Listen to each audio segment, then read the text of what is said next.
श्री शिवाय नमस्तुभ्यम। स्वागत है आपका शिव पुराण शरुद्ध संहिता द्वितीय खंड 22वें अध्याय में। शिव सती का हिमालय गमन।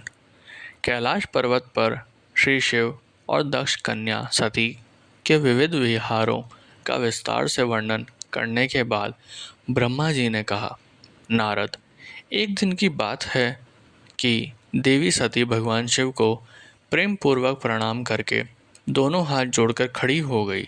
उन्हें चुपचाप खड़े देखकर भगवान शिव समझ गए कि देवी सती के मन में कुछ बात अवश्य है, जैसे वह कहना चाह रही है। तब उन्होंने मुस्कुराकर देवी सती से पूछा कि हे प्राणवत्सल्या, कहिए आप क्या कहना चाहती हैं। यह सुनकर देवी सती बोली, हे भगवान, वर्षा ऋतु आ गई है।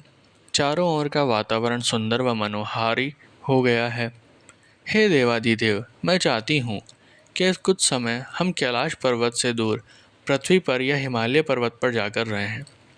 वर्षा काल के लिए हम किसी योग्य स्थान पर चले जाएं और कुछ समय वहीं निवास करें। देवी सती की यह प्रार्थना सुनकर भगवान शिव हंसने लगे। हंसते हुए ही उन्होंने अपनी पत्नी सती से कहा कि प्रिय, जहाँ पर मैं निवास करता हूँ वहाँ पर मेरी इच्छा के विरुद्ध कोई भी आ जा नहीं सकता है। मेघ भी मेरी आज्ञा के बिना कैलाश पर्वत की ओर कभी नहीं आएंगे। वर्षा काल में भी मेघ सिर्फ नीचे की ओर ही घूमकर चले जाएंगे। हे प्रिय, तुम्हारी इच्छा के विरुद्ध कोई भी तुम्हें परेशान नहीं कर सकता। फिर भी यदि आप चाहती हैं तो हम हिमालय पर्वत पर चलते हैं। तत्पश्चात भगवान शिव अपनी पत्नी सती के साथ हिमालय पर चले गए। कुछ समय वहाँ प्रसन्नतापूर्वक विहार करने के पश्चात वे पुनः अपने निवास पर लौट आए।